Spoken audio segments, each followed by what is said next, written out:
수학은 교과서의 학습 활동이 그대로 수능 유형이고 내신 유형이에요. 수능의 교과서인 수학의 교과서에 있는 학습 활동은 예제, 유제, 연습 문제 이런 것들이고, 수학 교과서 보시면 그대로 그게 수능 문제라는 것도 보이실 거고 내신 문제라는 것도 보이실 거예요. 자, 그럼 국어는 어떻냐는 거죠. 제가 여러분 독서 교과서 가져왔어요. 이렇게 있어요. 그냥 전형적인 독서 교과서 줄글로 되어 있고, 그런데 보시면 알겠지만 국어 교과서 학습 활동은 이렇게 되어 있어요. 제가 이걸 좀 읽어드릴게요. 이 글 전체의 구조와 중심 내용을 파악해보자라고 되어 있어요. 이게 학습 활동이에요. 문단별로 정리가 되어 있고 문단별로 중심 내용 정리하는 거예요. 그리고 본문의 중심 내용과 세부 내용의 위계를 파악해보자라고 되어 있어요. 이거예요, 그냥. 자, 무슨 얘기냐면 우리가 수능 풀 때 1페이지에 나와 있는 1, 2, 3, 4번 문제나 킬러 막 30번, 21번 문제나 개념은 똑같이 미분이 들어가 있지만 난이도가 다른 거예요. 자, 그럼 여기서 우리가 그 개념, 미분을 모르면 사실은 1페이지도 30번 킬러 문제도 원래는 못 건드리는 거예요. 자, 반대로 얘기하면은 결국 내가 알아야 되는 기본적인 개념들은 그것들이고, 다시 국어로 들어올게요. 우리가 국어에서 기본적으로 알고 해야 되는 건 뭐냐는 거고, 다시 두 번째, 우리는 수학 교과서를 보면 수능에서든 내신에서든 뭘 해야 되는지가 명확하게 보여요. 국어도 뭘 해야 되는지가 교과서에 명확히 나와 있어요. 아까도 말씀드렸지만은 방금 이게 학습활동이고, 이 학습활동이 그냥 나온 게 아니라 혹시라도 여러분이 고2, 3 때 독서교과서 받았고 남겨져 있다면 제발 읽어보셔야 돼요. 여기 사실적 읽기, 추론적 읽기, 비판적 읽기, 감상적 읽기, 창의적 읽기를 독서의 방법이라는 상위 개념으로 묶어놨고요. 이 내용을 구체적으로 서술하는 지문 본문 내용이 있고, 이게 학습활동이에요. 그럼 본문 내용이 뭐라고 되어 있냐면 중심 내용과 주제 파악하기, 글의 구조와 전개 방식 파악하기가 되어 있어요. 오늘은 우리 철저하게 이걸 해볼 거예요. 교과서대로. 왜 그렇게 해야 되냐는 거냐면, 첫 번째, 당연히 수능 받는 사람들은 평가원이에요. 여기에 대해서 더 이상 왈가왈부할 게 없어요. 그러니까 우리가 되게 좀 잘못하는 것 중에 하나가 뭐냐면, 우리가 예를 들면 교육부 장관이야, 대통령이요. 그럼 평가원을 이래라 저래라 할 수 있는 입장이긴 해요. 근데 반대로 우리가 수험생이잖아요. 평가원하고 싸워서, 여러분 학교 선생님하고 싸워서 이득될 게 뭐가 있냐는 거예요. 여러분 몫이 아니에요. 여러분 몫은 그냥 빨리 수능에서 고득점에서 탈출하는 겁니다. 그러려면 그냥 시키는 대로 따라가면 돼요. 왜? 그래야 점수 받고 좋은 대학 가고 효율적으로 공부하니까. 여러분이 수능에 대해서 연구하고 탐구할 필요가 전혀 없다고. 수험생처럼 선수처럼 뛰셔야지 자꾸 감독처럼 굴거나 평론가처럼 굴면 안 돼요. 자, 그러면 이 부분은 정확하게 이거예요. 저는 참 운이 좋았던 게 뭐냐면, 이번에도 지금 생명 때문에 난리 났죠. 2014년도에도 세계지질 때문에 난리가 났어요. 실제 그거는 출제 오류라고 법원 판결까지 나왔어요. 어떤 일이 생겼냐? 애가 이제 10월 달에 학교를 다니고 있었어. 이제 1학년 거의 끝나. 전화가 와요. 아, 지금 세계지리 판결이 나서 등급이 바뀌었었어요. 우리 대학 추가 합격하셨습니다. 어떻게? 1년 다녔잖아, 학교를. 다시 들어가야 돼? 더 대박인 건 뭐냐면, 강남대성에서 재수하고 있는데 연락이 오는 거야. 붙었대. 다음 달 수능 쳐야 되는데 못 저라는 거지? 그래서 개빡쳐서 국가를 대상으로 손해배상 청구를 했고, 피해 많이 입은 학생은 1,000만 원, 덜 입은 학생은 200만 원, 받았을까 못 받았을까? 현재까지 대법원에 있어요. 입시가 원래 그래요. 물론 그 한 문제 때문에 운명이 바뀐 학생들이 꽤 있었습니다. 자, 다시 한번 얘기하고 싶은 건 그거예요. 하지만 평가를 이기는 데는 6년, 7년도 넘게 걸렸어요. 아직도 그 보상 1,000만 원, 200만 원, 솔직히 그 1년 1,000만 원, 200만 원은 보상되지도 않아요. 그러니까 여기서 제가 드리고 싶은 말씀은 뭐냐면, 그런 일은 국영수에서는 없어요. 출제 구조상 사탐, 과탐은 나올 수도 있어요. 가능성이 조금 있어요. 하지만 국영수에서는 그냥 없어요. 확률이 0에 수렴이요. 출제 오류는 수능 국어에서는 그냥 0이에요. 왜? 지금 29년째 치러지는 과정에서 출제 오류 없었어요. 출제 오류가 있을 수가 없게 출제해요. 왜 출제 오류처럼 보이는 거냐면 이걸 몰라서요. 수능은 철저하게 원리 원칙에 의해서 출제를 해요. 그러면 이 원리 원칙이 어떻게 사례에 드러나는지 확인하는 사고방식, 논리방식을 뭐라 그러냐면 연역추론이라고 하죠. 반대로 사례들에서 원리원칙을 뽑아내는 것을 귀납추론이라고 하죠. 이게 경험주의고요. 그냥 두 가지 방법 다 해서 제가 결론을 내린 거예요. 그리고 저는 참 운이 좋았던 게 뭐냐면 2014학년도에 세계지리 출제 오류 이후에 평가원 교수님들 겸직 금지가 떨어졌어요. 그 전까지 저는 직접 배울 수 있었던 세대였어요. 저는 그리고 되게 의아하면서도 감사했던 게 뭐냐면 저는 그때 학교를 다니면서 평가원 교수님 수업을 의도적으로 찾아서 들었고 내가 사기를 칠 수는 없으니 진짜 대놓고 얘기했어요. 교수님께. 저는 사교육 강사다라고 말씀을 드리면서 수능의 출제 원리원칙에 대해서 잘 제가 이해되지 않는 부분을 여쭤봤는데 출제 원리원칙 만든 조물주가 진짜 너무나 친절하게 잘 가르쳐 주셔서 정말 개꿀 빨았고요. 나중에 제가 여쭤봤어요. 아, 제가 사교육 강사인데 이거 좀 알려주셔도 되냐. 오히려 웰컴이래요. 왜? 이렇게까지 찾아오는 사람도 없고 학생 중에 이렇게 현업에 있는 학생 본 적도 없고 자기는 정말 이 수능의 출제 원리 원칙을 널리 퍼뜨리고 싶은데 관심들이 없다. 보질 않는다. 평가원 유튜브 채널 있을 것 같아 없을 것 같아? 당연히 있어요. 가보세요. 구독자 몇 명인지. 영상 조회수 막 74 나와요. 누가 먹방 찍으면 7만 4천 나오는데 평가원 출제 원리 원칙 조회수 74, 뭐 274 이래요. 될 리가 없지. 이거예요. 그래서 여러분한테 그냥 도구를 드릴게요. 우리가 앞으로 평가원식의 정보 처리를 한다는 다른 게 아니에요. 주제 잡는다예요. 구조 처리한다예요. 그리고 이런 놈들은 출제 가능성이 매우 높기 때문에 의식적으로 처리한다예요. 그 내용은 여기 나와 있는 한정 파이널에 다 담아놨습니다. 꼭 외우셔야 돼요. 이게 어른들 눈에는 보여요. 그래서 제가 전국에 원래 뿌리려고 했는데 한 지역 원장님께서 도와주셔서 어떤 지역에 그 원장님이 몇 군데 뿌리고 직접 가셔서 뿌리셨어요. 대박이었던 건 뭐냐? 어머니가 딱 받아보시더니 바로 시험장에 올라간 친구한테 전화해서 너 내려와. 이거 주시면서 너 이거 꼭 읽어보고 시험 쳐라라고 하셨어요. 그 정도로 파워풀한 거고 이게 제 수업의 첫 자료이자 시험장까지 가지고 가는 마지막 자료예요. 그냥 여기 다 담겨 있어요. 보시면 알 거예요. 자, 그러면 좀 더 구체적으로 말씀을 드릴 텐데 왜 이래야 되는지에 대해서 여러분이 납득이 되든 안 되든 저는 설명을 할게요. 자, 우리가 3,000년 전에 태어났다면 우리는 당연히 수렵이나 채집, 농경 능력 시험으로 대학을 갔을 거예요. 300년 전에 태어났다면요, 유교 경전 공부해가지고 과거 시험 쳐가지고 대학 갔을 거예요. 30년 전에 태어나셨다면 학력고사를 치셨을 거고요. 지금은 수능을 쳐요. 왜일까? 그때그때 생존에 필요한 지식이나 능력이 바뀌어왔기 때문이에요. 지금 이 시대를 모든 사람들은 4차 산업혁명 시기라고 해요.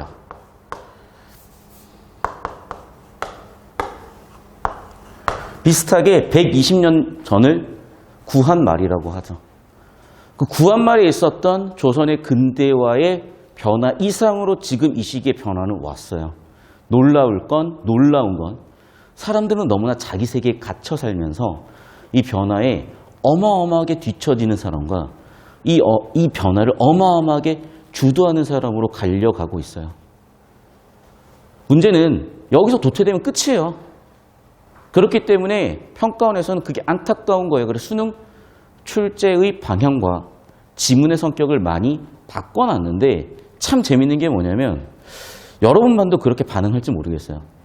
사실 앞장 넘겨보시고 보시면 정보량이요. 한 지문 정보량이 2배가 넘어가잖아요. 지금 거의 2배잖아요. 텍스트 보면 알겠지만. 4페이지는 보면 알겠지만 그림도 막 있고 하니까. 그런데 예를 들어 2페이지는 더 정보량이 줄어있죠. 조금 이따 2페이지를 풀릴 건데 희한하게 이게 한 3, 4년 전에 수업했다면 그때 학생들은 2페이지를 훨씬 빨리 푸는데 6페이지는 훨씬 느리게 풀고요. 반대로 요즘 친구들은 요즘 스타일의 정보 처리에 익숙해진 것 같아요. 왜냐하면 요즘 걸 많이 풀었으니까. 요즘 거라고 해봐 2018학년 거지만 이걸 훨씬 3, 4년 전 학생들보다 뭔가 적응에 좀 더 빨리 푸는 느낌은 있어요. 그래서 여러분도 오히려 3, 4년 전 학생들보다는 제가 하는 얘기들을 더 잘 이해하고 받아들일 것 같긴 한데 좀 더 구체적으로 이 부분을 설명을 드리면 이런 수능의 출제 원리 원칙을 분석을 하면요. 일단 이걸 꼭 보셔야 돼요. 자, 과거에는 글 하나에 주제 하나라고 배웠어요. 맞아요. 근데 요즘 수능은 글 하나의 주제가 이렇게 3개인 경우도 있어요. 왜 그러냐면 이게 바로 주제 통합 독서라는 거고요. 문학작품에서 가나 세트형 문제 출제되는 것처럼 독서에서도 가나 세트형 문제 출제되는 거죠. 그걸 상호 텍스트성이라는 개념으로 평가원에서 설명을 하는데 그게 노가든 지문 정보 처리라고 보시면 돼요. 어려운 얘기는 아니에요. 상호 텍스트. 무슨 얘기냐면 우리가 윤동주 시인의 시를 보다가 윤동주 시인의 시를 묶어보기도 하고 독립적으로 보기도 하고 다른 성격의 지문을 섞어보기도 하는데 그럴 때 다른 텍스트의 영향을 받더라는 거예요. 그러니까 A 텍스트의 해석에 B 텍스트, C 텍스트가 서로 영향을 주고받더라는 거예요. 그래서 상호 텍스트성이라고 하는 건데 나중에 차차 설명드리고 여기서는 뭐냐? 물리학이 나오죠. 그러다가 갑자기 뭐가 나와요? 과학 기술로 넘어가요. 양자 컴퓨터. 그랬더니 갑자기 4단락 첫 줄에 뭐라고 나옵니까? 논리학으로 넘어가요. 융복합 독서라고 할 수도 있고 주제통합 독서라도 할 수 있을 거예요. 이 흐름을 일단 보셔야 돼요. 왜 그러냐면 자 일단 7페이지의 28번 문제를 여러분은 상당히 곤란스럽게 느꼈을 수 있는데 7페이지 28번 문제는요. 그냥 지어놓고 풀더라도 여러분 전체 문제나 전체 독서에 하등의 지장이 없어요. 왜냐하면 3등급 보십시다. 3등급 정보 보면요. 3단락 볼게요. 3단락 보시면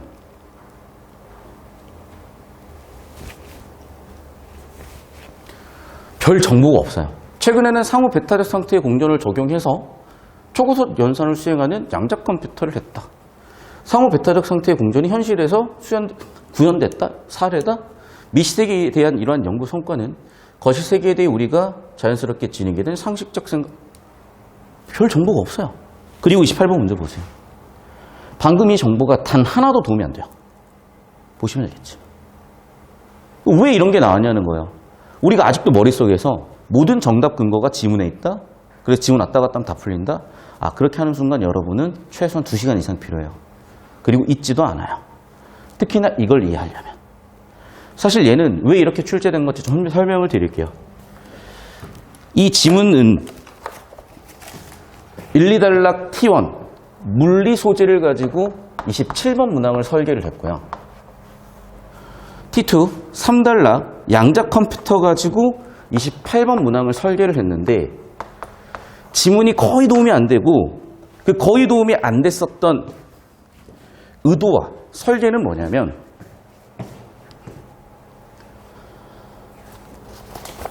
EBS 연계하려고 그런 거예요. 자, 우리는 여기서 놓치면 안 되는 게 평가원은 이 얘기를 언제부터 했었냐? 10년 전부터 했어요. 그래서 우리는 EBS 연계가 되게 중요하다는 걸 알고 있고 하나 더 기출이 중요하다고도 알고 있는데 이유가 있어요. 평가원에서는요. 국어 같은 경우에는 2015학년도부터 시험 범위로 들어와요. 기출이. 그걸 문제은행이라고 합니다. 그래서 이 이후에 국어 시험들은 철저하게 얘네들이 시험 범위예요. 즉 얘네들이 이미 알고 있다고 전제하고 출제한다는 거예요. 무슨 얘기냐? 이 문제가 그렇다는 거예요. 잠깐 이 문제 바로 풀어드릴게요. 지문하고 아무 상관이 없어요. 사실은. 그러니까 바로 풀어드릴 수 있어요. 여기 잠깐 지우겠습니다. 여기 사진 찍어 올려주셨죠? 사진 찍어 올려주세요.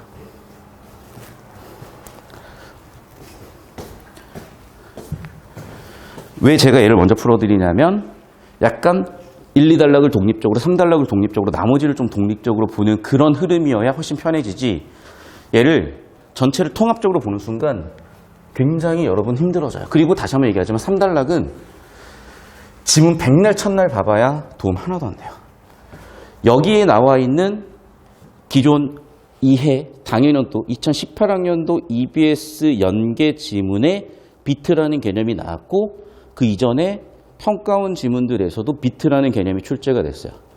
비트라는 개념은 뭐냐? 진법이요. 자, 실장님 저희 가세요 빨리. 네. 불을 꺼주세요. 아니요, 하나만. 켜주세요. 꺼주세요. 켜주세요. 자, 봅시다. 불이 꺼진 상태를 보통 반도체에서는 0으로 대응을 시키고요. 불이 켜진 상태를 1로 대응시켜요. 반도체. 절반은 얘 성격에 따라서 전기가 흐르기도 하고 안 흐르기도 하고, 도체인데 부도체의 성격도 있고 도체의 성격도 있고, 그래서 반도체라고 하는 건 다들 알고 있죠. 그러면 얘는 꺼진 상태, 켜진 상태 두 가지만 표현할 수가 있기 때문에 얘를 수학적으로 표현하면요, 얘의 영승자리, 즉 이진법수로 표현할 수가 있어요. 여기까지 이해되셨어요? 그래서 보통 1비트 컴퓨터는 2의 영승자리, 그래서 0 또는 2를 처리할 수가 있어요. 자, 그러면 당연히 2비트 컴퓨터는요, 2의 1승자리, 2의 0승자리가 있어요. 그럼 얘네가 처리할 수 있는 건 00, 01, 10, 11 이렇게 네 가지를 처리할 수가 있어요. 이해되시죠? 자, 3비트는요, 2의 제곱, 2의 1승, 2의 0승. 그래서 000, 001, 010, 100, 011, 101, 110, 111 이렇게 8개를 처리할 수가 있어요. 그럼 당연히 4비트는 경우수로 갑시다. 0되거나 1되거나 두 가지, 0되거나 1되거나 두 가지, 0되거나 1되거나 두 가지, 0되거나 1되거나 두 가지. 그래서 두 개가 두 묶음이 있으니 2 곱하기 2 곱하기 2 곱하기 2, 2의 4제곱까지, 즉 16가지 처리를 할 수 있는 컴퓨터인 거예요. 그러면 자, 이건 일반 컴퓨터의 처리 절차예요. 그래서 일반 컴퓨터는 0, 1을 처리하려면 한 번, 두 번 연산을 해야 돼요. 2비트 컴퓨터가 4자리 처리하려면 한 번, 두 번, 세 번, 네 번 처리해야 돼요. 3비트 컴퓨터가 처리하려면 한 번, 두 번, 8번 처리해야 돼요. 여기까지 이해되시죠? 그런데 양자 컴퓨터는 뭐냐? 이거예요. 자, 이걸 0이라고 해볼게요. 손바닥을. 손등을 1이라고 해볼게요. 1이죠? 그러면 내가 00을 처리하고 싶으면 이거죠? 01을 처리하고 싶으면은 요거겠죠? 얘는 요거죠? 다시 얘는 요거죠? 이거 가지고 네 가지를 처리할 수 있는 거예요. 자, 그럼 질문. 얘는 0, 1이에요. 우린 지금 0을 봤어요. 1을 봤어요. 양자 컴퓨터는 어떤 상태냐? 이런 상태예요. 0, 1이 공존하고 있어요. 자, 무슨 얘기 이해가 잘 안 되시죠? 설명을 좀 드릴게요. 이게 그래서 아인슈타인도 이해가 안 된다고 뭔 개소리 하지 말라 그랬던 건데 실제예요. 양자역학을 하는 과학자들이 제일 많이 달고 사는 말이 있어요.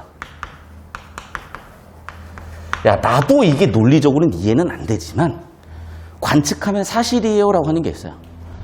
관측 기술이 발달함에 따라 미시세계에 관심들이 많아졌고, 그래서 광자 같은 것들, 빛의 성격을 찾아보려고 했던 거예요. 그래서 아마 아시는 분 아실 거예요. 빛은 입자이자 파장의 성격을 가지고 있다고. 근데 실험을 하다 보니까 이렇게 단면이요. 옆에서 보면 이렇게 두 개의 슬릿이 있어요. 그래서 미시세계의 물건들을, 미시세계의 물체들을 쏴봤어요. 막 전자 이런 거, 양자 이런 거. 자, 그럼 보세요. 위쪽 구멍이 있고 아래쪽 구멍이 있잖아요. 그럼 얘를 쐈으면은 여기 아니면 여기로 지나갈 거 아니에요. 당연히. 맞죠? 여기로 지나갈 확률 몇 분의 몇? 당연히 2분의 1, 2분의 1 같죠? 실수가 아니에요. 근데 실제로는 2분의 2예요. 여기도 2분의 2예요. 무슨 얘기라고? 얘가 분실을 쓰는 것처럼 양쪽 다 해서 검출이 돼요. 구라치는 거 아니야. 진짜 유튜브 쳐봐. 네이버 쳐고 구글 쳐봐요. 아, 진짜로. 이걸 양자 얽힘 현상이라고 하는데, 더 논리적으로 말은 안 되지만 뭐냐면 이쪽으로 전자가 나가가지고 얘가 오른쪽 스핀을 돌고 있었잖아요. 얘에 있는 이 전자를 확인 안 하고 저기 어디 이상한 데 보내놓고 나중에 봐도 얘는 무조건 반대 방향 스핀이에요. 100%예요, 그냥. 아니, 이게 분신술을 썼나? 뭐지? 아무도 설명을 못 하지만 이게 사실이에요. 아, 진짜로. 됐어요? 그럼 봐봐. 여기와 여기는, 여기를 지나면 여기는 절대 지날 수가 없잖아. 반대로 여기를 지나면 여기를 절대 지날 수가 없잖아요. 근데 지나고 있잖아요. 상호 베타적 상태가 공존되는 거예요. 아니, 뭐 어쩌겠어. 뭐, 이거 내가 뭐, 나 구라치는 거 아니고, 진짜 이거, 이거 그 수능 지문이에요, 심지어. 불확정성 원리. 기출에 있어. 괜히 이 지문했나? 자, 암튼. 그래서 양자 컴퓨터는요, 자, 봐. 일반 컴퓨터는 0, 1을 한 번씩 이렇게 차근차근 처리한다면, 양자 컴퓨터는 이렇게 처리하는 거예요. 동시에 0과 1이 공존이에요. 그럼 0, 1을 어떻게 처리할 수 있겠어요? 한 번에 처리할 수 있어요. 한 번에. 양자 컴퓨터는. 아니, 자, 어차피 미시세기 연구하는 양자 물리학자들도 자기들도 논리적으로 이해는 안 된다고 했으니까 우리 논리적으로 이해하지 말고 그냥 그런가 보다 합시다. 자연현상이에요. 아, 왜냐면 봐봐. 우리가 잘 생각해봐. 지구 눈으로 보면 평면 같아. 지구가 둥글다는 거를 논리적으로 설명하려면 어떻게 해야 되겠냐고. 현실적으로 우리가 여기에 사는 게 쉽지가 않아요. 그리고 옛날 사람들은 지구가 평평하다고 믿었던 거예요. 그리고 지구가 돌고 있다는 것을 논리적으로 지금 내가 설명할 수 있는 방법이 뭐가 있어요? 아니, 지구는 고정되어 있고 태양이 돌고 있을 수도 있는 거잖아요. 그러니까 천동설을 옛날 사람들이 믿었던 거예요. 나름대로 그 당시에도. 다시 한번 얘기하지만 과학이라는 건요, 절대 진리가 아니에요. 새로운 지식이 덧붙으면서 변해가는 건데 이 얘기를 좀 드릴게요, 여러분. 이게 뭐냐면 이런 거예요. 자, 중세에는 우주 지식의 총량이요, 이만큼이라면 얘는 전부 다 종교 경전에 있었어요. 그래서 서양 같은 경우에는 성경이었을 것이고 동양 같은 경우에는 유교 경전이었어요. 그럼 성경에 뭐라고 나와 있냐? 천동설이에요. 반면에 현대는요, 근대는요, 우주 지식의 총량은요, 무한대라는 건 다들 알고 있죠. 아직도 블랙홀 너머를 못 봤어요, 우리는. 아직 모르는 세계가 많아요. 그러면 현재 존재하는 인류 지식이 이 정도라면요, 우리가 대학교를 들어가면 학사학위를 받죠? 학사학위는 이 정도까지 배우는 거예요. 이게 학사예요. 대학원을 가면 석사를 배우죠? 석사는 뭐냐면 특정 영역에서 현존하는 인류의 지식의 바운더리까지 가보는 게 석사예요. 그럼 박사는 뭐 하는 사람들이냐? 여기서 인류 지식이 없었던 걸 내가 점 하나 찍어가지고 새로 발견해내는 거예요. 점들의 집합은 뭐죠? 선이죠. 선들의 집합은 뭐죠? 면이죠. 그렇게 인류 지식의 총량은 점점 늘어나는 거예요. 그러는 과정에서 갈릴레오 같은 사람들이 천동설이 아니래 지동설이네라고 했던 거죠. 당연히 지금 이 시대는 훨씬 더 그 시절의 진리와는 다른 진리들을 발견해 왔던 거고, 400년 전에는 천동설이 진리였지만 400년 뒤에는 또 어떤 진리가 지금 우리가 상식과는 다른 진리가 만들어질 수 있는 거예요. 마찬가지죠. 양자역학도 지금 그 단계예요. 다시 한번 말씀드리지만 이거는 실화고요. 양자 컴퓨터라고 쳐보시면 알겠지만 진짜 이거예요. 이해되셨어요? 자, 그럼 보세요. 2비트짜리 양자 컴퓨터는 어떻게 정보 처리를 하느냐 보세요. 일반 컴퓨터는 한 번, 두 번, 세 번, 네 번 이런 식으로 처리하고 있겠죠. 네 가지를 네 번 처리해야 돼요. 양자 컴퓨터는 이래버린 끝이에요. 그럼 양자 컴퓨터는 역시 몇 번 만에 처리하느냐? 1과 0이 공존하고 있으니까 한 번 만에 처리하고요. 역시 마찬가지 1과 0이 공존, 1과 0이 공존이니까 한 번 만에 처리하는 거예요. 얘도 마찬가지야. 1과 0 공존, 1과 0 공존, 1과 0 공존이니까 역시 한 번 만에 처리하는 거예요. 되셨어요? 바로 풀어볼게요. 1번. 양자 컴퓨터는 방금 얘기한 0과 1의 상태 공존을 이용해가지고요, 연산에 필요한 비트 수를 늘린 게 아니라 속도를 굉장히 빠르게 만들었죠. 2번 선지. 3비트 세 자리 이진수를 모두 처리하려고 하면요, 일반 컴퓨터는 몇 번 처리였어요? 8회 처리해야 되지만 양자 컴퓨터는 한 번에 처리할 수 있어요. 속도는 8배 빠릅니다. 3번, 한 자리 이진수를 처리하기 위해서 1비트를 이용하면 0 또는 1이죠. 따라서 일반 컴퓨터는 몇 회? 2회 필요합니다. 하지만 양자 컴퓨터는 상태 공존을 이용해 버리니까 한 번에 처리하겠죠. 당연히 같을 수가 없습니다. 4번 선지, 양자 컴퓨터 각각의 비트에는 0과 1이 이렇게 공존하고 있다고요. 그래서 4비트로 한 번에 처리할 수 있는 것들은 당연히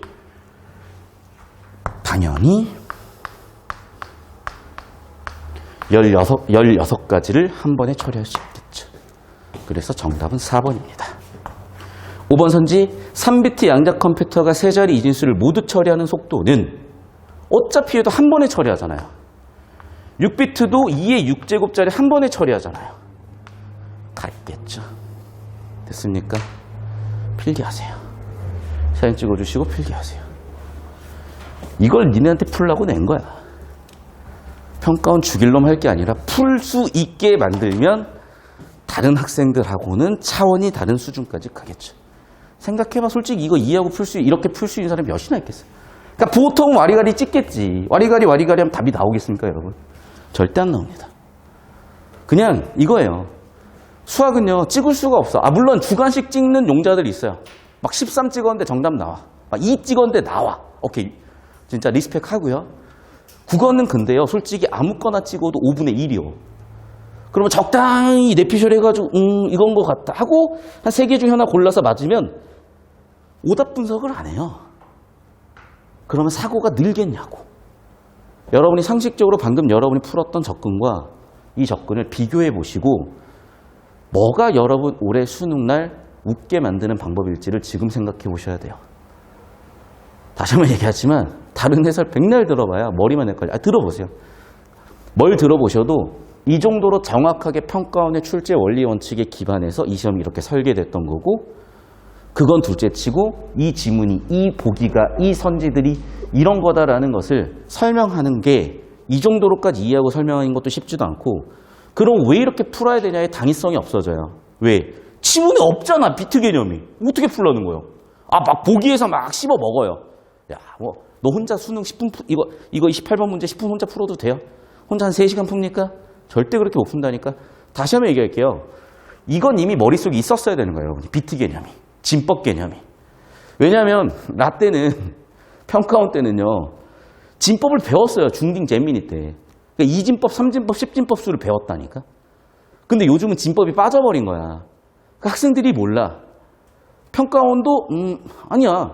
기출에 나왔잖아. 야, EBS 나왔잖아. 그럼 알겠지 뭐. 왜? 야, EBS 시험 범위라고 기출 문제은행식 출제 시험 범위라고 그렇게 얘기를 하는데 그걸 모르고 있다고 전제하고 출제를 하겠어요? 당연히 알고 있다고 전제하고 출제를 하지.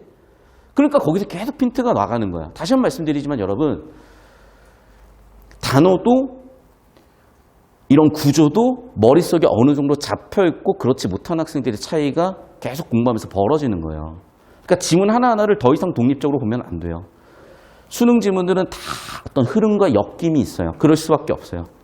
나중에 법 지문 들어가고 경제 지문 들어가면 진짜 뼈저리게 느껴요. 경제 지문하고 법 지문 뒤지기 어렵잖아요. 이유가 있어요. 앞 지문들이 선행됐기 때문에 거기까지 나오는 거예요. 꼭 아셔야 돼요. 필기 이쪽 30초씩 다시 한번 잡아주세요. 사진 다 찍으셨죠? 예.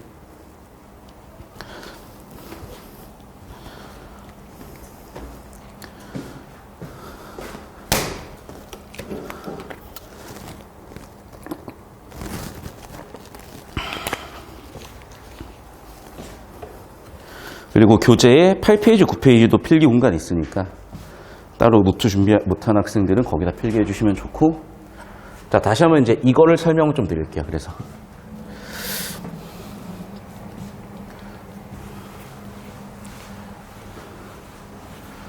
자, 보세요. 1단락 역할은 당연히 주제 세팅이에요. 그래서 앞으로 저는 1단락에 토픽 세팅 TS라고 적겠습니다. 그래서 고전역학에 따르면, 고전역학적 관점인데, 이게 여러분 왜 이렇게 해야 되냐고 그만 물어봐. 교과서에 있는 대로 푸는 게 뭐가 문제야? 평가원에서 교과서대로 문제를 낸다 그랬고 그대로 푸는 게 뭐가 문제입니까? 자꾸 저한테 물어보는 게 선생님 실전에 시간이 부족할 것 같은데 그렇게 해야 되나요? 네, 하셔야 됩니다. 자, 교과서 그대로 제가 오른쪽 아래에 있는 거 볼게요. 담화, 표지. 담화나 텍스트 내에 정보 간의 관계를 알려주는 단어. 아시겠어요? 표지, 표지판 생각하시면 돼요. 표지판. 직진인지 우회전이 자연인지 알려주죠? 마찬가지예요. 그러면 자, 예를 들면 이라는 표지판이 나왔어요. 예를 들면 앞이 중요해요? 뒤가 중요해요? 앞이지. 예시니까 앞말을 앞에 나와 있는 주제나 중요한 정보를 뒷받침하거나 상수라는 내용이잖아요. 자, A 정보가 있고 B 정보가 있어요. 그러나가 나왔어요. 그럼 당연히 둘은 보나마나 상반되는 내용일 거예요. 역접일 거예요. 그래서가 나왔어요. 순접일 거예요. 이 관계가 되게 중요해요. 이 관계라는 말, 정보 간의 관계라는 말을 바꿔보면 논리라고 해요. 논리라는 것에 대해서 나중에 차차 또 설명드릴게요. 다시 이쪽으로 오겠습니다. 그래서 고전역학적 관점에 따른다는 것은 얘를 근거로 생각한다는 거예요. 그러니까 둘의 관계가 나온 거예요. 일단 봅시다. 고전역학의 관점. 물체 크기와 상관없이 초기 운동 상태를 정확히 알 수 있다면 일정한 수의 물체 상태는 정확히 측정될 수 있으며 베타적 두 가지 상태가 공존할 수 없다. 솔직히 이미 이 첫 문장은요. 처리가 거의 불가능한 게 무슨 얘기를 하는지 모르겠어요. 무슨 얘기냐. 고전역학? 여러분 고전역학이 뭐예요? 이미 거기서 한번 터져. 두 번째, 물체의 크기에 상관없다? 그러니까 아무리 작아도 아무리 커도 된다는 건가? 뭐 이건 된 것 같다. 운동 상태를 정확히 알 수 있다. 운동 상태가 뭘 얘기하는 건데? 솔직히 잘 안 하다. 왜 이렇게 세팅을 하는 거냐? 주제 세팅일 뿐이니까. 도입일 뿐이니까. 그러니까 이 첫 번째 문장이 함축하고 있는 모든 정보를 100% 처리한다? 불가능해요. 그럼 뭐냐? 우리는 일단락에서 도대체 뭐가 주제인지 보는 거예요. 그러면 딱 여기에 있네요. 하지만 그러면 누가 봐도 고전이라는 말과 20세기라는 말이 대응되고 있죠. 역학이라는 말과 역학이라는 말이 대응되고 있죠. 그러면 아마도 과거의 뭔가를 고전이라고 하니 과거의 역학에서의 관점, 고전역학 관점. 20세기는 비교적 최근이니까 최근에서의 역학 관점, 양자역학 관점 이런 거겠구나. 하지만을 가지고 고전역학의 관점과 양자역학의 관점을 대조, 주제 세팅했구나라는 게 보인다는 거예요. 됐어요? 여기까지? 봐. 글의 관계를 잡아주니까 되게 명확하게 이 단락에서 글 전체에 사고 싶은 얘기가 보였어요. 고전역학과 양자역학의 비교구나. 대조구나. 그럼 좀 더 들여다봅시다. 뭐가 다른지 봤더니 뭐래요? 물체의 크기에 상관없이 초기 운동 상태를 알 수 있대. 근데 그런 얘기는 없고 미시세계라는 말이 나오더니 이건 반복되는 말 같은데? 보세요. 베타적 상태 공존이 불가. 반면에는 베타적 상태들이 공존. 보여요? 그래서 고전역학, 베타 상태 공존할 수 없고 양자역학 공존할 수 있구나. 됐습니까? 이게 그럼 1, 2단락의 주제고 계속 이것에 대한 얘기를 할 거예요. 자, 하나 더. 그러면 여기에 물체 크기에 상관없다는 말과 여기 대응되는 단어는 뭐가 있나요? 2단락까지 읽으면 명확하게 나오죠. 물체의 크기. 크면 거시세계일 것이고요. 작으면 당연히 미시세계이겠죠. 역시 둘도 대조. 됐어요? 보면 알겠지만 줄글로는 도저히 보이지 않는 구조관계가 있다는 거라니까. 그러니까 국어 교과서 학습활동이 뭐라고요? 여러분 구조도 그리세요 라고 하는 거라고. 여러분 구조도 그리세요라고. 자, 어디 있냐 갑자기. 놀래라. 자, 여러분 구조도 그리세요라고 하는 거라고 그랬어요. 이렇게. 위계를 잡아보세요라고 하는 거라고. 이렇게. 아시겠어요? 그대로 하고 있어요, 우리는. 사진 찍어 올려주세요.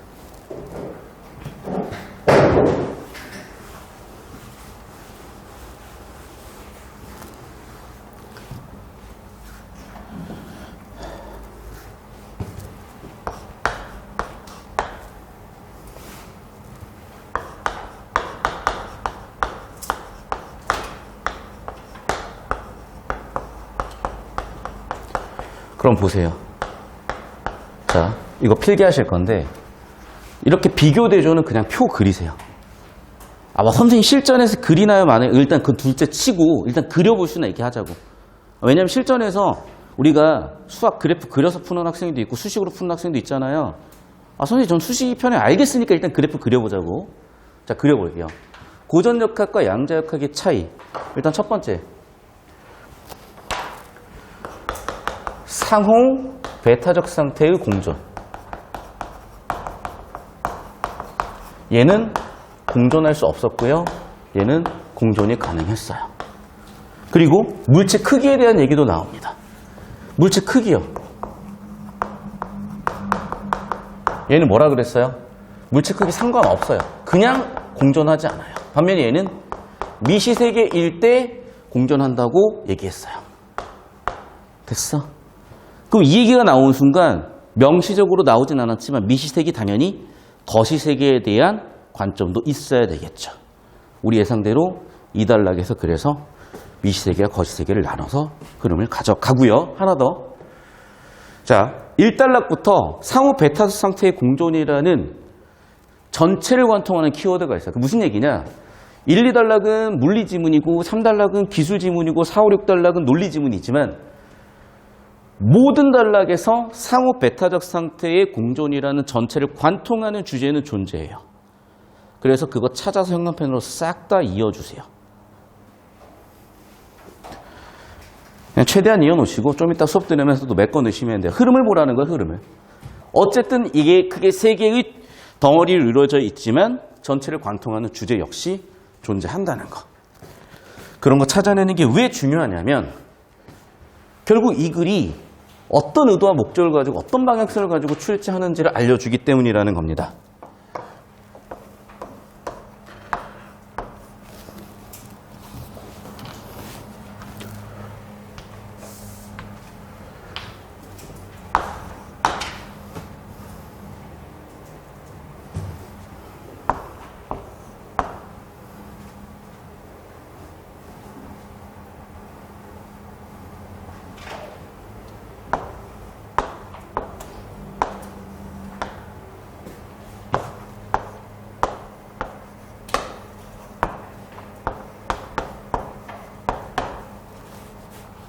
자, 제가 수업 시간에 영문자 약자를 많이 쓰는데 첫 시간이니까 좀 설명을 드리면 C는 cause, 원인의 약자고 E는 effect, 결과의 약자예요. 그래서 보통 C, 이 대문자만 쓸 거고 이 인과 구조가 상당히 중요하게 많이 쓰이니까 기억해 두십시오. 그래서 내용만 처리하는 게 아니라 지금 구조도 처리하고 있어요. 왜? 교과서 일단 그렇게 해보라고 했으니까 그렇게 해보겠습니다. 자, 그래서 2단락 넘어가서 미시세계에서 상호 베타적 상태의 공존을 이야기해 거시세계에서 회전하고 있는 5cm, 눈에 보이는 거시세계를 생각해 보세요. 그렇죠. 시계 방향으로 돌고 있어요. 눈에 보이듯이. 반시계 방향으로 돌고 있어요. 눈에 보이듯이. 거시세계에서는 그래요. 그런데 어떻대요? 이와 달리 미시세계에서는 전자만큼 작은 팽이가 있는데요. 이게 양자얽힘 현상이라고 그러는 아까 얘기했잖아. 이중슬릿 실험을 하잖아요. 한쪽은 오른쪽 스핀이면 무조건 뒤쪽은 반대쪽 스핀이고요. 관측 전까진 몰라요. 그래서 뭐라 그러는 거냐? 보세요. 팽의 회전 방향은 시계 방향과 반시계 방향이 두 상태가 공존하고 있다고 하는 거예요. 뭔 소리지? 쉽죠? 그렇대요. 관측을 하면 실제 그렇게 나온대요. 하나의 팽의 공존하고 있는 두 상태는 관찰하는 순간 결정이 되는 거예요. 보이죠? 이미 결정되어 있는 걸 관찰을 통해서 알게 되고요.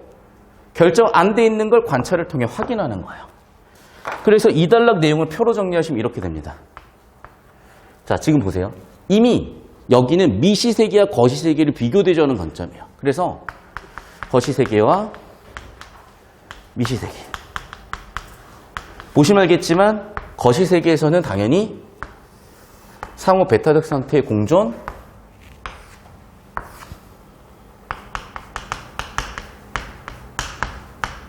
없어요. 있어요. 왜? 팽이 생각하라고. 오른쪽 아니면 왼쪽 둘 중 하나래요. 얘는 공존하고 있는 상태예요. 아직 몰라요. 자, 그럼 이제 관찰의 기능인데 관찰은 어떤 기능을 하냐? 그냥 이미 이전에 정해져 있고 관찰은 확인하게 할 뿐이에요. 반면에 미시세계는 뭐냐? 이전에 오른쪽 왼쪽 미정의 상태고요. 관찰이 결정한다는 거예요. 됐어. 그래서 미시세계에서는 관찰이 상태를 결정해요. 됐습니까? 사진 찍어 올려주세요.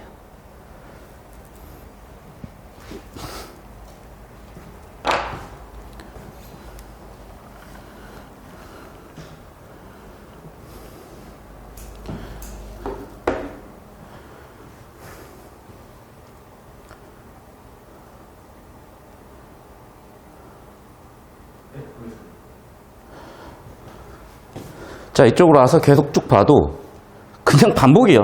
두 개 방향 중 어떤 쪽이 결정될지 관찰하기 전엔 알 수가 없다. 관찰이 결정한다. 거시세계와 달리 양자역학이 지배하는 미시세계에서는 우리 관찰하기 전에는 상호 벤탈 상태가 공존하는 거다. 이미 다 우리가 표정해 놓은 거죠. 벤탈 상태의 공존과 관찰 자체가 물체의 상태를 결정한다는 개념을 받아들이기 어렵기 때문에 우리처럼, 지금 여러분처럼 그 천재, 인류 천재 아인슈타인도 뭔 개소리 하십니까? 라고 하는 거야. 오케이? 자, 그럼 보세요. 당신이 달을 보기 전에 야, 그럼 없냐라고 얘기를 했는 건데 보세요. 이게 명시적으로 사실적 사고로 보이진 않지만 아마도 글의 주제상, 출제 의도상, 맥락상 아인슈타인은 거시 관점이었을까, 양자 관점이었을까? 고점 관점이었을까, 양자 관점이었을까? 양자역학을 이해했으면 이렇게 얘기했을까, 안 했을까? 안 했지. 그러니까 여전히 아인슈타인은 아마도 맥락상 고전역학의 관점으로 봤을 거예요. 그럼 고전역학 관점에서 회의적이었다. 어디에? 양자역학이 회의적이었다. 양자역학을 비판했다. 그러면 여기서 문항 세팅을 하나 한 거예요. 1, 2단락이 주제의 정리가 끝났으니까 고전역학의 개념과 양자역학의 개념 설명하고 나서 특히 아인슈타인 관점, 고전역학에 근거해서 양자역학을 비판하는 관점을 기억 설계를 해서 27번 물어본 거고요. 됐죠?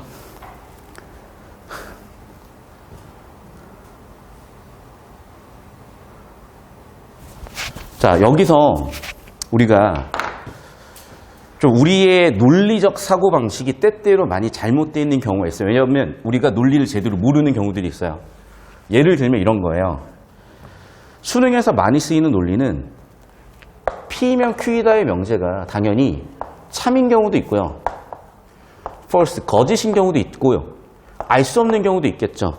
근데 잘 봐, 얘들아. 내일 100% 비가 오면 우산 챙길 거야, 안 챙길 거야? 내일. 토모로. 내일 비가 와요.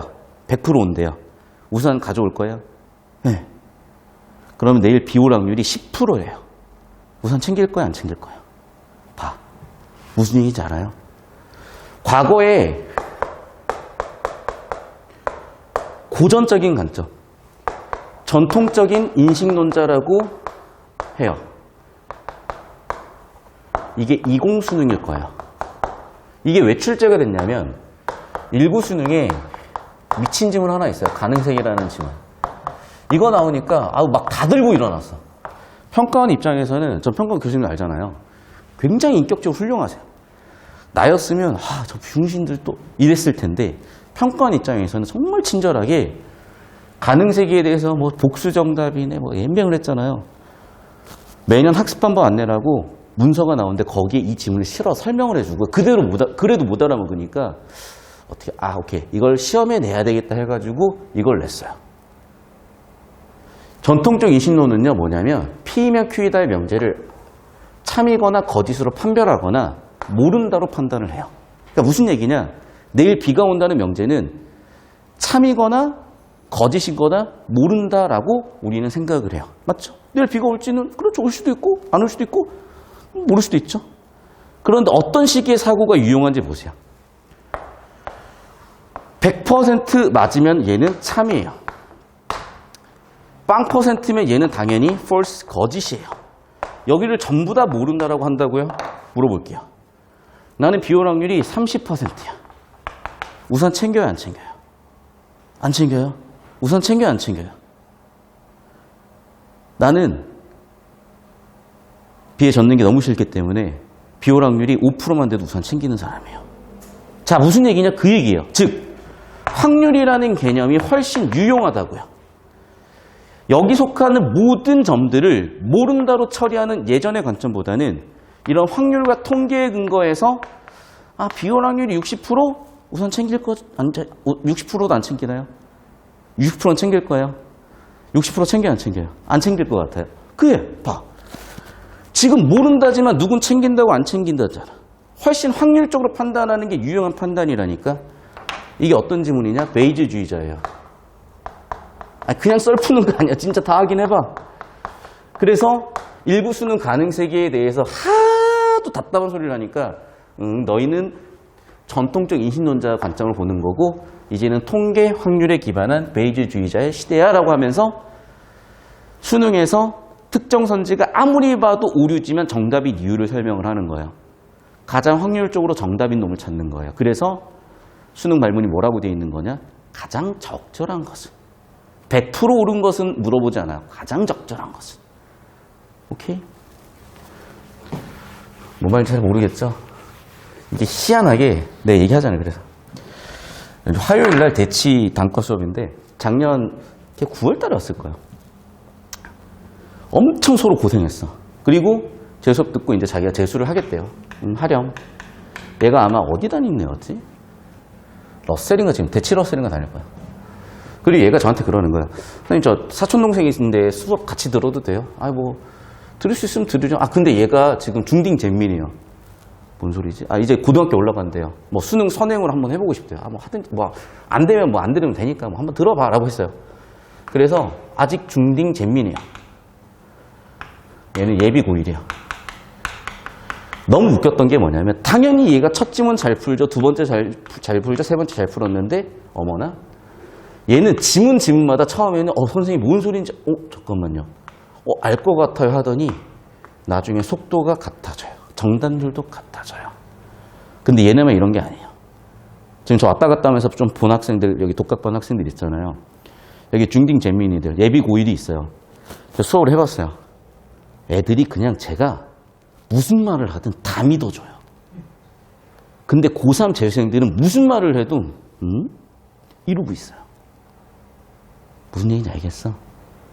여러분이 맞다면, 여러분의 사고체계가 맞다면 진즉 1등급 나왔어야 되고 원하는 것을 나왔어야 되는 거야.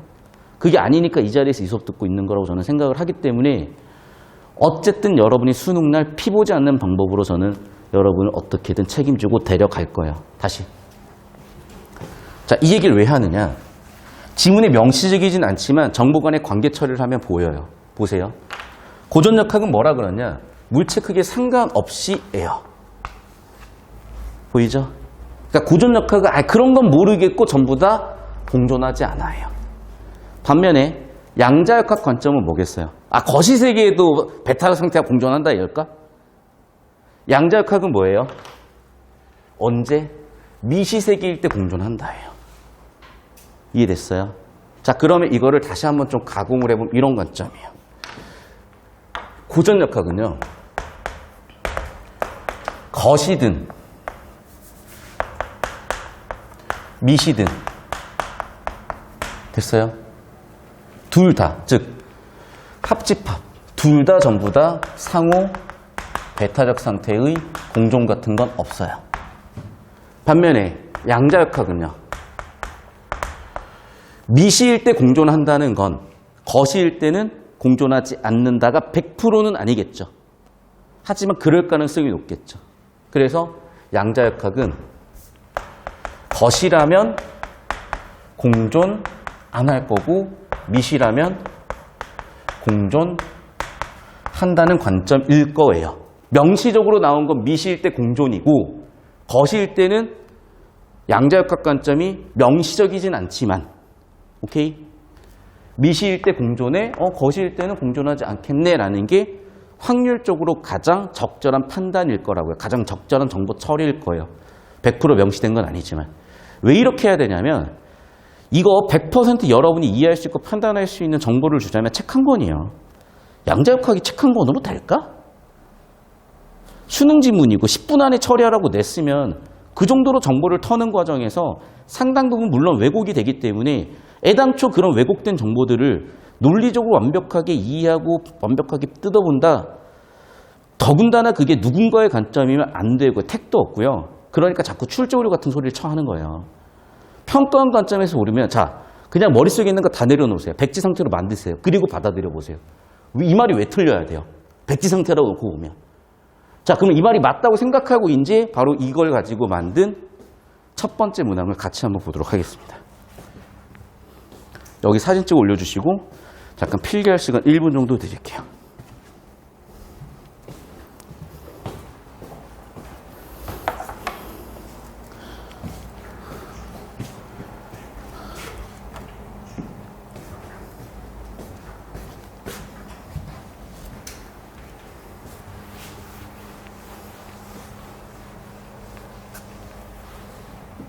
자 보세요. 다시 한번 말씀드리지만 이미 정해져 있는 걸 관찰이 확인하거나 미정인 걸 관찰이 결정하거나요. 이건 거시관점, 거시세계 관점이고요. 이건 미시세계 관점이에요. 그리고 오른쪽 왼쪽이 미정이라는 건 상호 베타 상태 공존을 인정하는 거고요. 자 그럼 보세요. 1번 선지. 달이 있을 가능성과 없을 가능성이 반반이다. 바꿔 얘기하면 뭡니까? 미정이다. 맞죠? 관찰 이후에 결정이 된다예요. 누구 관점이에요? 양자 관점이죠. 미시세계 관점이죠. 미시세계 관점 포함하고 있는 건 양자 관점이죠. 당연히 기억은 아인슈타인 견해. 이분은 고정 관점.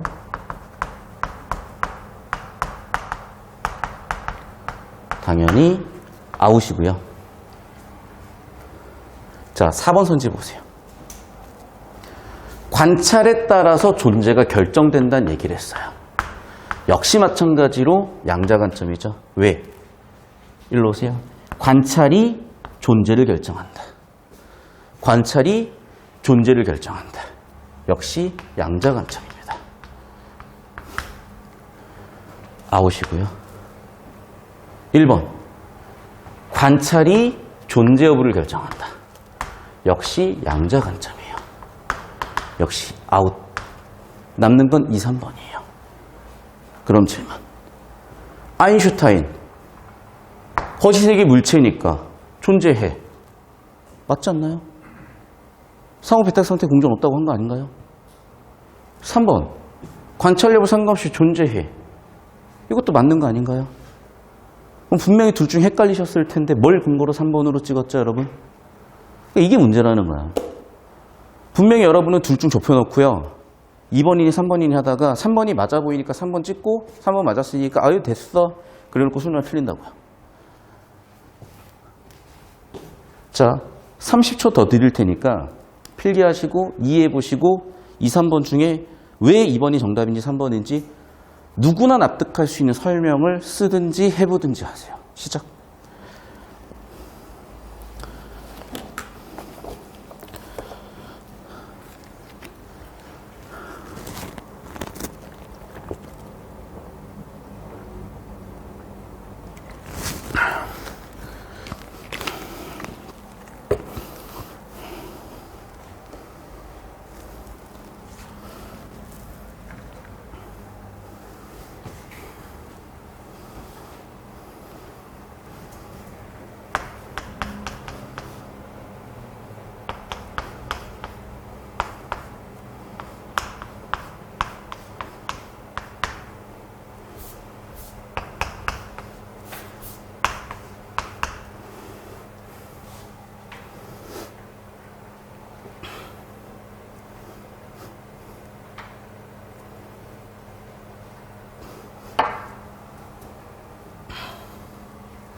여기서 질문을 좀 더 노골적으로 할게요. 2번 선지는 고전역학 관점이에요? 양자역학 관점이에요?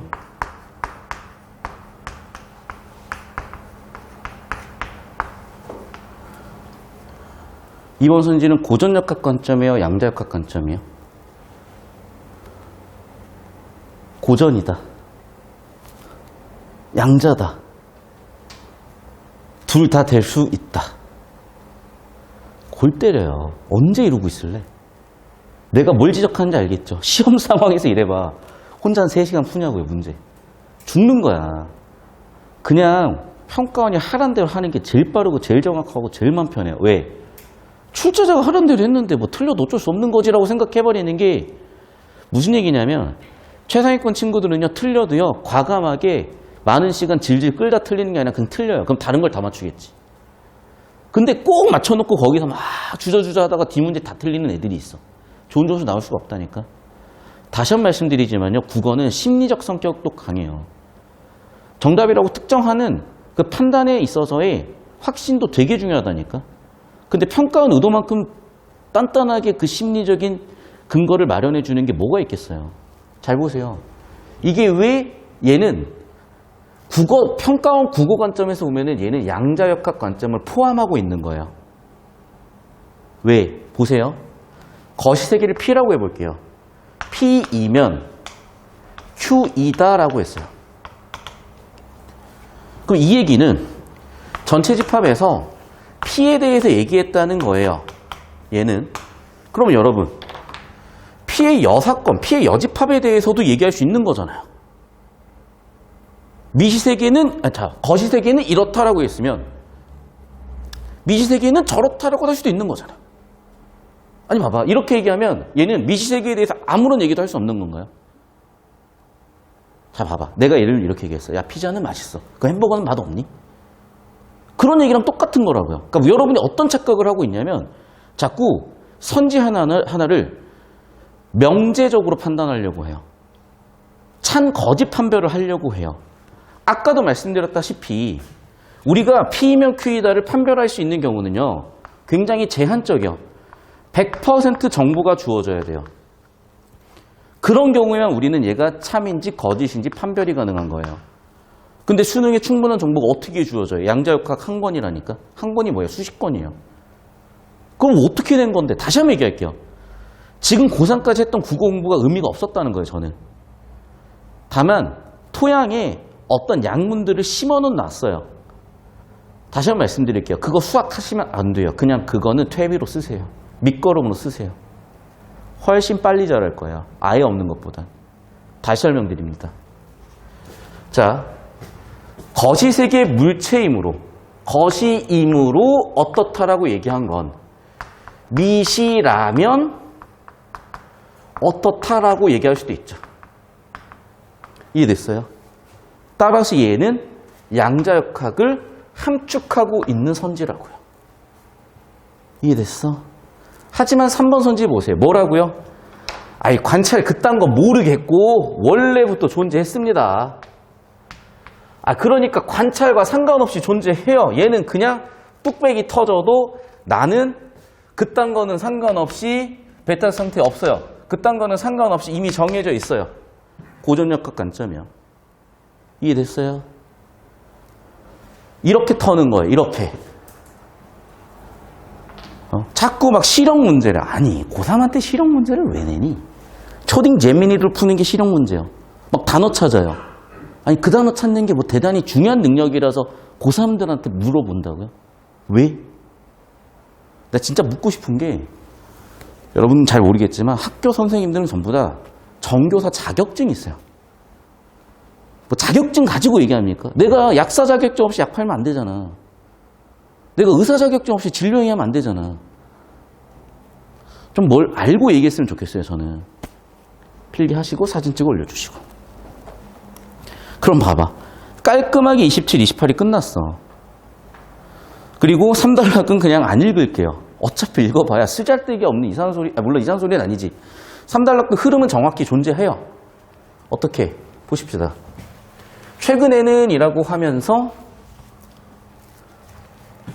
상호 베타 상태 공전 형성표 이어지죠? 뭐라고? 양자 컴퓨터가 두 번째 주제로 세팅은 됐고 그냥 뭐 도입 끝. 야, 양자 컴퓨터 존나 좋대. 빠르대. 끝. 원리도 없어. 그냥 자, 그러면서 사달락에 불이 째요, 얘가. 사달락이 갑자기 뭐 얘기해요? 물리 얘기하다가 갑자기 논리로 갔어요. 평가원 클래스 보시면. 그래서 역시 마찬가지예요. 보시면 알겠지만 상호 베타적 상태의 공존이라는 얘기가 있을 거고, 여기도 같이 한번 구조 털어볼게요. 봅시다. 고전 논리라는 놈은 참과 거짓이라는 두 개의 진리치만 있구나. 그리고 고전 논리에서는 어떤 진술이든지 간에 참 또는 거짓이구나. 자, 뭐 생각하면 쉽냐면 우리가 고등학교 1학년 재민이 때 배웠었던 집합과 명제. 명제의 정의가 뭐예요? 참, 거짓을 명확히 할 수 있는 식이나 문장. 그 얘기구나. 이는 우리 상식이야. 그러나 보시면 알겠죠. 그렇지 않은 경우도 있는 거예요. 그러니까 무슨 얘기냐? 선생님, 명제는 true, false만 있는 거죠. 아, 맞는데요. 그거는 고등학교 1학년 명제라는 관점이야. 평생 고1 명제 관점으로 살 거야. 뭐도 있대요? 참도 있고 거짓도 있지만 참과 거짓이 공존하는 이런 개떡 같은 놈들도 있대요. 뭔 소린데? 설명해 줄게. 일단은 애기들아, 이런 베타적 상태가 공존하는 걸 설명하기 위해서 나는 거짓말쟁이 문장으로 설명을 해야 되겠어. 그런데 그 거짓말쟁이 문장을 설명하기 위해서는 자기지시적인 문장을 알아야 돼. 그래서 또 자기지시적인 문장을 설명을 해주겠어. 자기지적 문장이 그럼 뭔데? 아, 박스를 쳐놨네? 아, 요 놈 좀 중요해 보이나 봅니다. 봅시다. 말 그대로 자기 자신을 가리킨대요. 아하, 자기지시, 자기 가리킨다, 자신을 가리킨다. 오케이. 예를 들어서 이 문장은 모두 18음절로 이루어져 있다는 참인 문장은 또 세고 있지 말고 자기 자신을 가리키며 그것이 몇 음절로 이루어졌는지 말하고 있다. 자, 여기서 우리가 현관앞에 밑줄 친다면 뭐예요? 자기 자신을 가리킨다. 자기 자신을 가리킨다. 자기 자신을 가리키지 않는다. 그러면 어떤 단어가 있어야 되는지 보이죠? 자기 자신을 가리키려면 뭐가 있어야 돼요? 이 문장이라는 표현이 엄청 중요하겠구나. 됐습니까? 사진 찍어주세요. 올려주세요. 필기 따라와야 돼. 현관펜 다 따라와야 돼요. 그래야 보여요. 자꾸 여러분이 여러분 스타일로 가져가잖아요. 성장이 굉장히 더뎌요. 운동하고 똑같아. 제가 이제 서울대 다닐 때 서울대 야구부를 했어요. 저는 골프를 죽어도 못 쳐요. 왜냐면 야구는 이따만한 걸 쳤을 거 아니야. 이만한 배트로. 그럼 일단 타격감이 달라요. 골프 치면 막 진짜 막 간질간질해 못 치겠어. 그 야구는 뭐라 해야 될까? 스윙 메커니즘, 그러니까 똑같은 스윙 이건 똑같은, 예를 들면 테니스도 이렇게 스윙하는 거고 탁구도 이렇게 스윙하는 거, 스윙 메커니즘 똑같을 것 같지만 궤적이 완전 달라요. 야구는 백스피드가 빨라야 돼가지고 빙글 돌리는 게 아니라 최단 거리로 찍어요. 찍으면서 돌려요. 근데 그러니까 손목으로 돌리는데 이렇게 찍으면서 돌려요. 근데 예를 들면 골프 같은 경우에는 이렇게 돌렸다가 뭐 아무튼 안 맞아요, 나랑. 그거랑 똑같아. 차라리 내가 야구를 안 배웠으면 골프 배우는 게 훨씬 빨랐을 거예요. 고치려니까 뒤지겠는 거예요. 에이 하면서 내가 하고 싶은 대로 쳐요. 그러면 당연히 잘 맞으면 뻥뻥 나가겠지. 근데 잘 맞을 일이 얼마나 되겠어요. 그러니까 애당초 여러분 머리 배지 상태로 가세요. 진짜 웃긴 게 중3 잼민이들 진짜 빨라요. 애들 미쳐버릴 정도로 애들이 빨라요. 깜짝 놀랐어요. 금방금방 배워요. 여러분도 그랬으면 좋겠어요. 물론 어쩔 수 없어요. 이미 중3 잼민이들이 보기엔 여러분이 벌써 틀딱이기 때문에 이 머리가 굳기 시작을 해. 약간 찔려할 필요 없어. 야, 니네보다 훨씬 틀딱이야 이미. 틀리도 못 껴 나는 이제. 여러분 다시 얘기하지만 머리가 굳으면 굳을수록 힘들어요. 국어라는 과목은.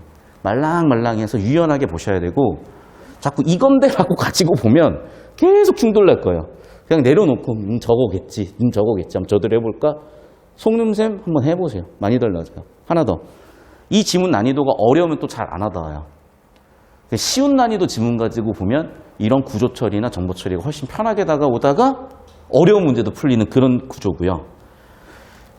좀 이것도 쉽다는 애들이 있을 수 있어요.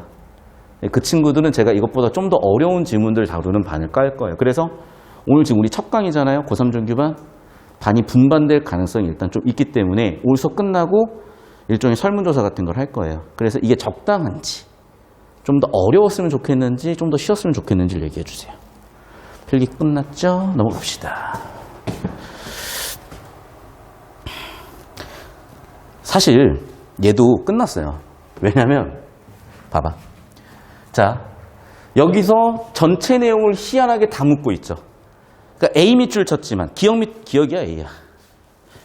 기억 밑줄 쳤지만 실질적으로는 1, 2단락의 주제였었던 고전역학과 양자역학, 거시세계, 미시세계 전체 정보를 이해하고 있어야 첫 번째 문제를 완벽하게 털어낼 수 있었고 3단락 가지고 28번 설계를 했죠. 그러면 당연히 여기서도 정보가치 높은 중요한 거 가지고 29번 설계를 할 거예요. 그게 보니까 뭐였냐면 방금 봤었던 자기지시적 문장이에요. 자기지시적 문장이 제일 중요했던 이유는 아마도 평가원 출제자들이 보기에 상호 배타적 상태가 공존이 없는 고전 논리와 공존하는 비고전 논리를 비교 대조해 보려는 과정에서 일단 설명하려면 거짓말쟁이 문장을 설명해야 되는데 얘를 설명하려면 자기지시적 문장을 설명해야 되고 글의 지문 분량상 둘 다 완벽하게 설명하기엔 한계가 있으니 일단은 요약적으로 때려박아 놓고 어차피 이해를 못하겠네. 처리 가능한 정보인 자기지적 문장에 초점을 두고 출제해보자. 그래서 29번 문제가 출제가 된 거예요. 이렇게. 그럼 보세요. 자기지적 문장에서 제일 중요한 게 뭐였어요? 아까도 봤지만. 이 문장이라는 자기지시적인 의미가 있어야 돼요. 이 문장은 자기지시적이다. 참이죠. 거짓이 아니다. false가 아니다. 참이죠. 정답 2번 끝.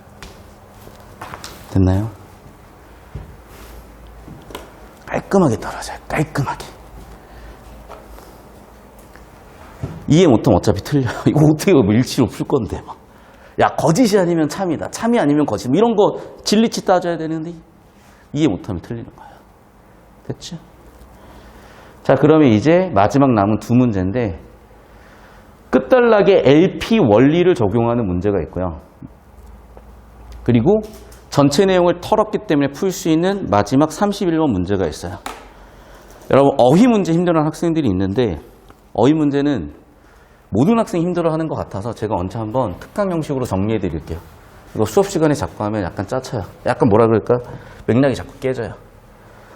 자, 마지막 6단락으로 바로 와볼게요. 아까 5단락 읽었다고 치고 이제 넘어갈게요. 고전 논리에서는 참인 동시에 거짓인 진리치를 다른 문장을 다룰 수 없기 때문에 다룰 수 없으면 어떤 한계가 존재하겠죠. P는 프라블럼의 P예요. 프리스트는 해결 방법으로 LP를 제시했는데 그런데가 그쪽 하고 싶은 얘기겠죠. 정보가 높아지면서 LP에서는 직관적으로 호소는 몇몇 추론 규칙이 성립하지 않는다? 뭔 소리인데 정건 긍정 규칙이 예시라고 했으나 분량이나 원리 제시를 보면 여기가 주제가 되는 거예요. 이거 잠깐 짚고 넘어갈게요. 교과서 학습할 때도 나와 있다시피 정보가치 높은 내용 주제 처리가 되게 중요했고 제가 원래는 심한 가지고 선지 분석을 했는데 직업병이에요. 그게 그냥 재밌어요. 그래서 17학년도 이후에 모든 비문학 선지까지 45문학 모두 특히 비문학 선지들 중심으로 다시 한번 통계를 내보니 거의 놀라울 정도로 일치해요. 주제와 주제 관련된 구조가 정답 선지로 설계될 확률이 87%예요. 세부 내용 같이 정보 가치가 낮은 놈이 있고 높은 놈이 있는데 얘가 정답될 확률이 87% 이상이고요. 얘가 정답될 확률이 13% 미만이에요. 그러면 쓸데없는 정보 자꾸 어그로 끌리면 작살나는 거예요. 시간도 없는데. 그래서 이제는 주제 구조 잡는 건데 옛날에 이런 얘기하면은 뭔 소리 하나 그랬더니 요즘은 어느새 이거를 좀 감을 따라잡는 선생님들도 많아졌고 학생들도 느끼고 있어서 수업이 훨씬 편해요, 요즘. 그냥 이거예요. 따라오시면 돼요, 여러분. 자, 그러면 이제 여기를 또 정리할 텐데 여기 어차피 표 처리 안 하면 이해 안 되거든요. 같이 처리해 볼게요. 고전 논리에는 정건 긍정 규칙이 성립하는데 자, 이는 뭐냐? P면 Q이다 조건문. 고1 잼민이 때 집합과 명제 수학 시간에 배웠어요. 왜 정건이라고 하는지 생각을 해보면 PQ를 조건이라고 하죠. 그러니까 앞에 오는 조건이니까 전건이라고 하는 것 같아요. 뒤쪽에 오는 조건이니까 후건이라고 하는 것 같아요. 그러면 P가 참이면 후건도 참이래요. 왜지? 뭔 소리지? 자, 그런데 보세요. 이와 비슷한 방식으로 LP에서 정건-긍정 규칙이 성립하려면 조건문과 정건 모두 참이면 혹은 참인 동시에 거짓이면 후건도 반드시 참 또는 참인 동시에 거짓이어야 정건-긍정 규칙이 성립인데, 그러나 LP에서는 그렇지 않아서 정건-긍정 규칙이 성립하지 않는데요. 자, 이게 뭔 소리인지 왜 안 보이냐면 수식을 한글말로 풀어 쓴 거랑 비슷해요. 수학 그래프를 한글말로 풀어 쓴 거랑 비슷해요. 수학을 수학답게, 논리를 논리답게, 여기서는 표 처리를 좀 해볼게요. 그래서 마지막 6단락 전건 긍정 규칙의 적용입니다. 자, 고전 논리가 있어요. P이면 Q이다. 조건문. 그 다음에 P, 전건, Q, 후건. 자, 뭐라 그랬냐면 얘가 참이고 얘가 참이면 얘도 참이래요. 즉, 얘가 둘 다 참이면 얘가 참이래요. 이게 전건, 긍정 규칙이래요. 첫 번째 조건 얘가 참, 두 번째 조건 얘가 참이면 얘도 참이다. 반면에 LP 같은 경우에는 얘가 참이고 또는 얘가 참 동시에 거짓이면 참이고 참 동시에 거짓이면 참이고 참 동시에 거짓이면 당연히 얘도 참이고 참 동시에 거짓이어야 될 텐데, 그래야 성립할 텐데, 아이씨 어렵네 이거. 어떻게 쓰지? 자, 이렇게 씁시다. 참 동시 거짓이라고 씁시다. 여기도 참 동시 거짓이라고 씁시다. 당연히 얘도 참이거나 참 동시에 거짓이어야 정건 긍정 규칙이 성립하는 건데 이게 아니래요. 그래서 지문을 봤더니 뭐라고 돼 있어요? 조건문, 전건, 참, 참인 동시에 거짓. 후건이 거짓. 그러면 조건문과 전건은 모두 참, 동시에 거짓이지만 후건은 거짓이래요. 그래서 후건은 이게 아니라 그냥 거짓이래요. 그러면 당연히 같지 않으니까 정건-긍정 규칙이 성립하지 않는 거죠. 됐어요? 그래, 표 처리해서 뭔 소리는 모르지만 처리가 되면 희한하게 답은 또 나와요. 왜? 그러라고 이렇게 낸 거니까. 그럼 여기 사진 찍어 올려주시고 30초만 잡아주고 이쪽으로 오세요.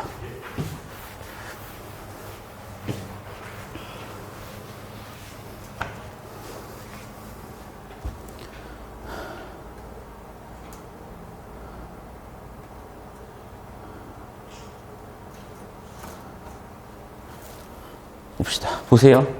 고전 논리니까 뭐가 적용되겠어요? 전건, 긍정, 규칙의 성립. 그럼 전건, 긍정, 규칙이 성립한다는 건 뭐냐? 조건문이죠. 조건문이 참. 전건이죠. 전건도 참. 당연히 후건도 참. 거짓인 것이 불가능하니까 false의 여집합 참이겠네요. 정답 5번. 됐나요? 전건 긍정 규칙이라는 게 조건문과 전건이 참이면 후건도 참인 거잖아. 거짓이 아니다. 거짓이 아니다. 참이잖아. 참이 아니다. 거짓이잖아. 일이 아니다. 0이잖아. 0이 아니다. 1이잖아. 참이 아니다. 거짓. 거짓이 아니다. 참. 오케이?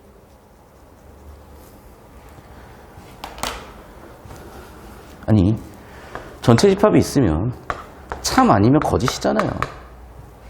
거짓이 아니면 참이지. 두 개 진리치만 있다고 했으니까. 4단락 첫 줄. 고전 논리는 참 또는 거짓이라는 두 개 진리치만 있다.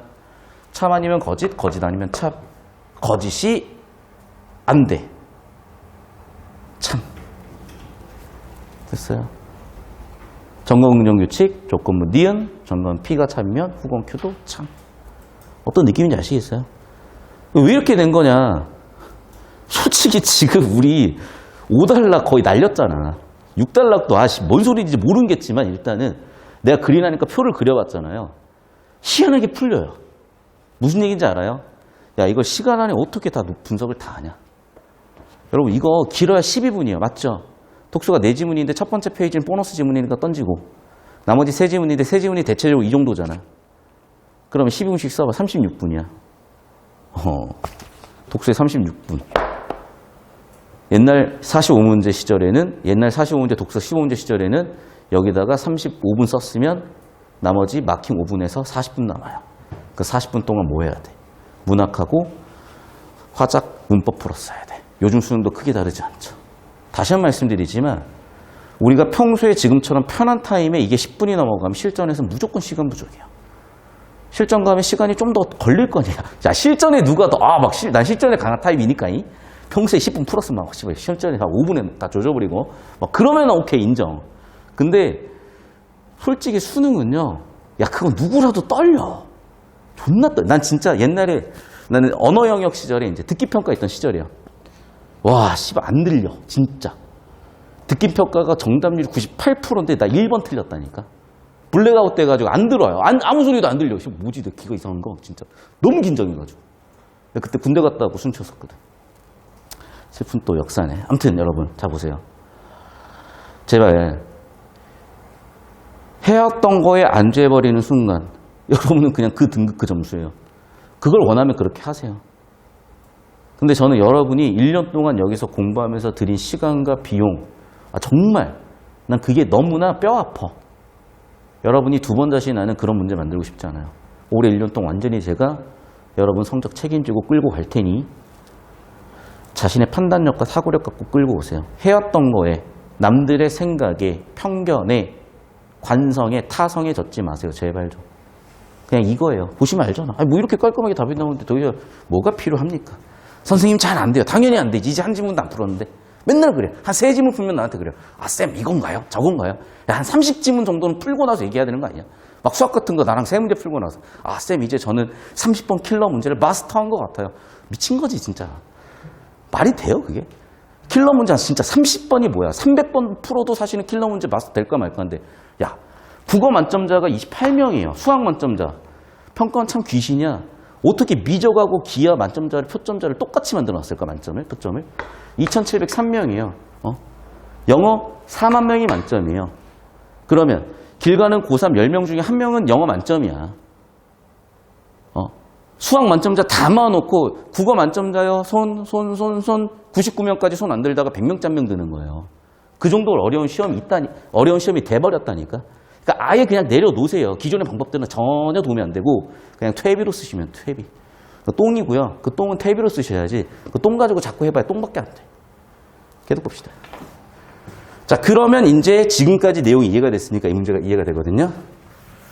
자, 전자. 자, 봐봐. 맥락이 달라.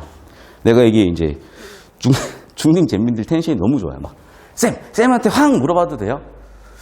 또 가오 떨어지잖아. 물어봐. 딱 봤는데, 씨발, 갑자기 모를 것 같은 거야. 그래서 이제 눈치를 존나 굴렸더니, 공유결합이야. 공유결합? 나도 어디서 들어봤어, 공유결합. 그래, 전자를 공유하는 게 공유결합일 거 아니야. 그런 거야. 그럼 봐. 전자를 보고 공유결합 생각하면 이 문제 맞추겠어요? 그 얘기야. 여기 있는 전자는 우리가 화학해서 얘기하는 그 전자가 아니에요. 선생님, 전자가 전자지 뭔 소리세요? 맞을 수 있는데, 국어 풀잖아. 국어에서도 못 풀고 있니? 고전역하고 양자역학 풀고 있잖아. 거기서도 관점이 뭐였어? 미시세계, 거시세계 얘기하고 있잖아. 그러면 그렇게 정보를 털어야죠. 그럼 기억은 뭡니까? 미시세계죠. 양자역학의 관점 중에 하나. 니은도 당연히 미시세계. 디귿은요? 거시세계. 거시세계의 관점은 양자도 되고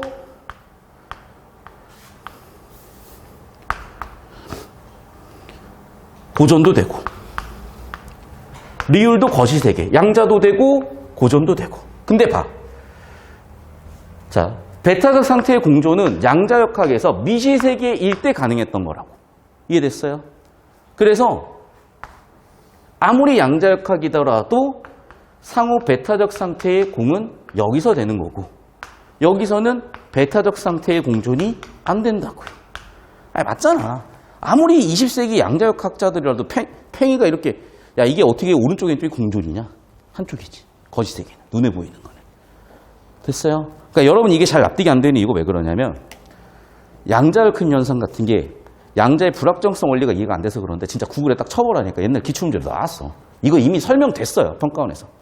그러니까 여러분이 이 정도는 알고 있다고 보고 출제를 한 건데, 니네는 기출을 그런 관점과 맥락으로 보질 않으니까 아예 새로운 지문 막 풀려고 하니까 작살나는 거지.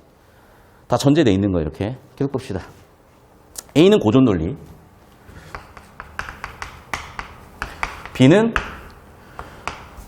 LP에다가 양자. 봅시다. 자, 그냥 바로 정답 선지 풀게요. 헷갈리니까. 자, B는 보세요. 양자 관점이고 LP지만 아무리 얘네더라도 미시일 때 상호 베타적 상태의 공존이고요. 거시일 때는 아무리 얘들이라도 상호 베타적 상태와 공존할 수가 없지. 어떻게 팽이가 오른쪽 동시에 도냐고. 됐어요? 그러면 A와 B 둘 다 어떻게 돼? 리을은 거시잖아. 당연히 참이 아니면 false겠죠. 정답은 5번. 필기해주세요.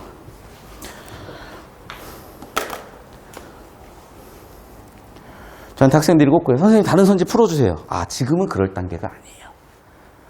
오히려 여러분이 여기에서 해설지 보면서 다른 선지 분석하잖아. 오늘 배운 거 다 까먹고 또 그러고 있어. 끊고 왔다 갔다 왔다 갔다 왔다 갔다. 실력 깎아먹는 거니까 그냥 차라리 구공부를 하지 마세요. 진짜로. 아니 맞잖아. 폼 다 교정해놨는데 또 야구하러 가면 폼이 교정이 되겠어요? 우리 이제 야구 선수에서 골프 선수로 바꾸는 거예요. 종목. 골프만 하세요. 스윙을 하지 마 그냥. 알겠어? 자세 이상해진다니까 진짜로. 자, 아마 리마인드 해보시면 깔끔하게 풀렸을 거예요.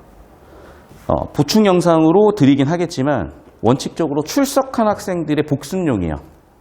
출석하지 않고 적당히 하면서 선생님 저 복습 영상으로 한번 볼게요. 그거 볼 확률이 50%도 안 돼요. 현장 라이브 참석하시고요. 현장 참석하시고요. 비대면 참석하세요. 자, 두 번째. 이걸 손필기 영상으로도 푸는 반이 있어요. 그 반 영상도 참석한 학생들에 한해서 공유해 드릴 거예요.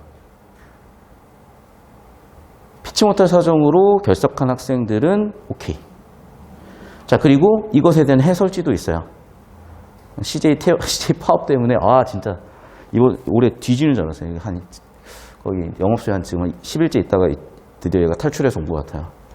자, 여기는 해설지도 곧 여러분한테 배포가 될 건데, 다시 한번 말씀드리지만 이해가 잘 안 되면 이 내용을 계속 반복해 보거나 해설지를 보면서 처리를 해야지, 자꾸 이 방법 저 방법 넣다 보면요 그 이상해져 버려요.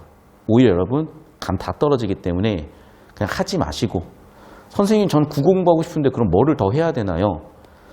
자, 우리 단톡방에다 제가 다시 한번 공지를 해드릴게요. 또는 과제를 내드릴 거예요. 그걸 그냥 하세요. 자, 여기까지 이제 고생 많으셨고 다 풀었으니까 다음 질문 가면 되겠죠. 2페이지 풀 텐데 오늘 좀 논스톱으로 쭉 달려서 화장실 못 갔다 왔으니까 현재 시간 42분, 화장실 갔다 오는 시간 5분, 이거 푸는 시간 8분. 그래서 55분부터 할 거고, 중간에 질문 있는 학생들은 카톡을 올려주시면 좋고, 지금 여기 있는 학생들은 지금 단톡방에 안 올라와 있기 때문에 포스트잇을 뒤쪽에 놔둘게요. 거기서 체크해서 제출해 주시면 좋습니다. 자, 그래서 화장실 갔다 오셔가지고 55분까지 2페이지 풀어놓으세요. 시작!